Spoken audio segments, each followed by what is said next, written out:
I'm going to go ahead and record this so I can post it online. Um, and then let me share, hold on.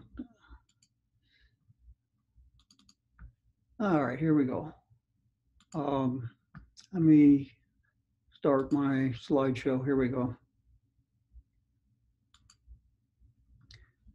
We are obviously in week 5, and you've reached the end of the road, so to speak. Hopefully, it's the beginning of the road. By the way, that is Durango, Colorado in the background you see. I live in Durango. I'd like to say that's my backyard, and it isn't really my physical backyard, although 15, 20 miles up the mountain is what you see if you get there. And it's really the San Juan Mountains, which are 8 to 9,000 feet, and obviously Durango sits at about 6,000. Okay, so here we go. You are finishing the module on mastering the qualitative, quantitative, and mixed methods designs. And I first want to just share with you some things that I've heard my colleagues, and I guess maybe myself once in a while,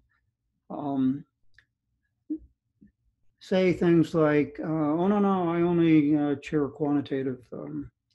I don't get involved in qualitative or mixed methods. And others would say, not only do I not get involved in mixed methods, no doc student should even consider it.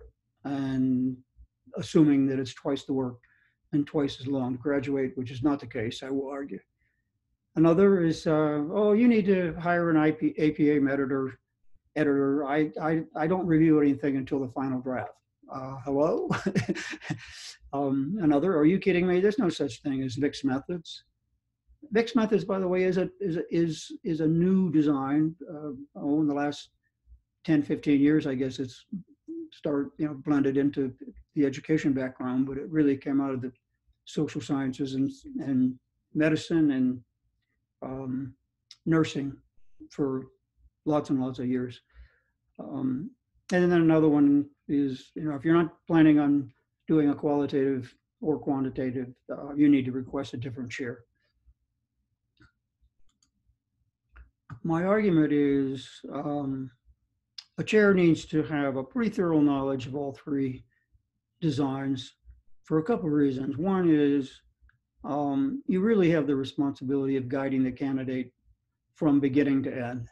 And obviously, the method we choose is a big part of that, even in the prospective stages where it basically starts and then moves to the end of the dissertation journey. Sometimes we'll hire or find another faculty member who is considered a special methodologist, and that's acceptable and certainly is done quite often, and with my support, by the way.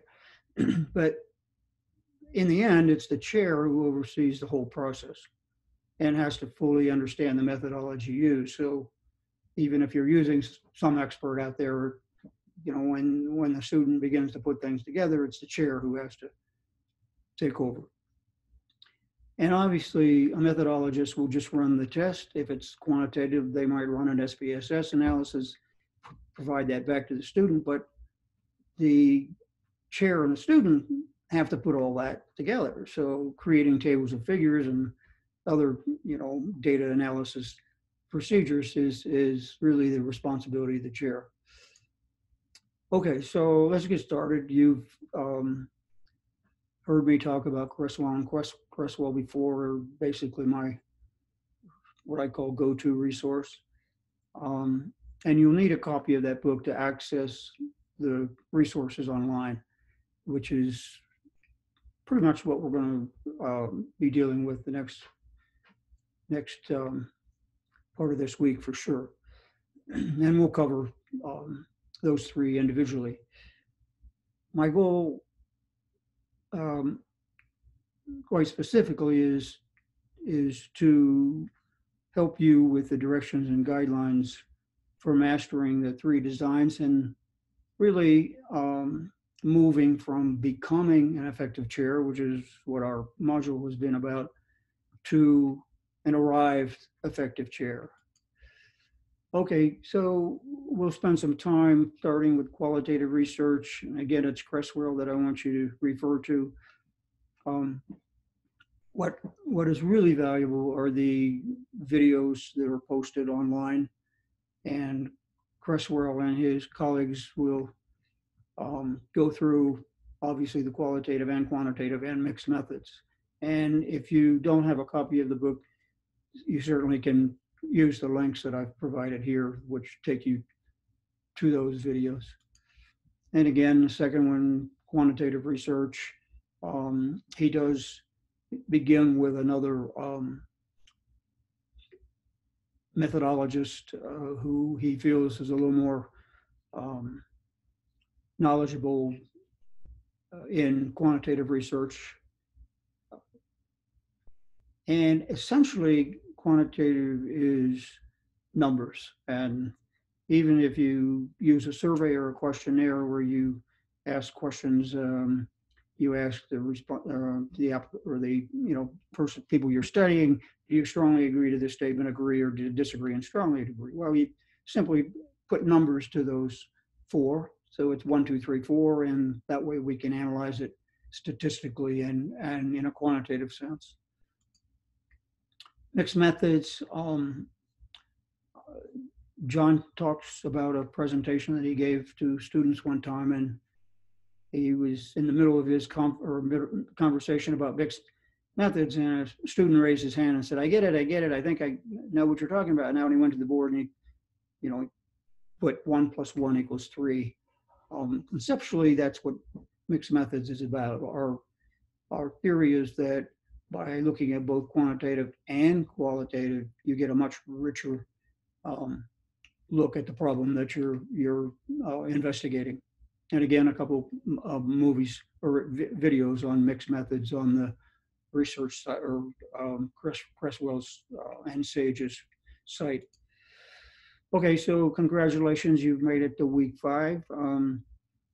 At the end of this course, will send to the folks that you choose a completion certificate and letter giving evidence of your accomplishments in this course. I have a copy of it that you can click on to just look at. It's obviously without names, but what I want you to do is send me a list of folks that you feel important for them to know that you've finished this certificate in this course. I'm suggesting perhaps your dean, for, department chair, and your promotion and tenure committee chairman or chairwoman.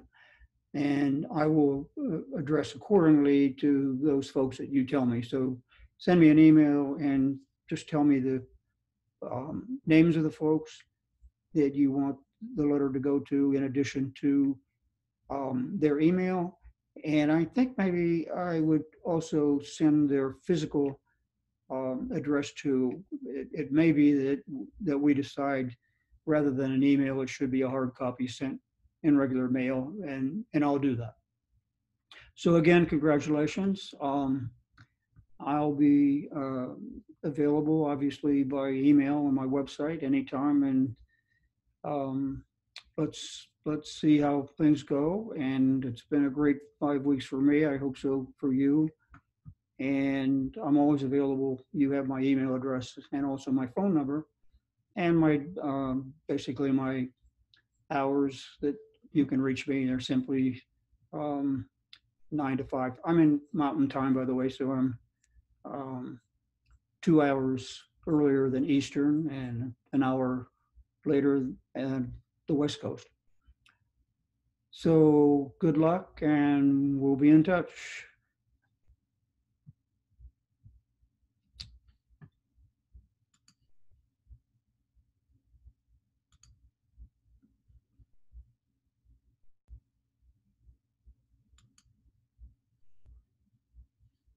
Yeah, let's see if I can get out of here.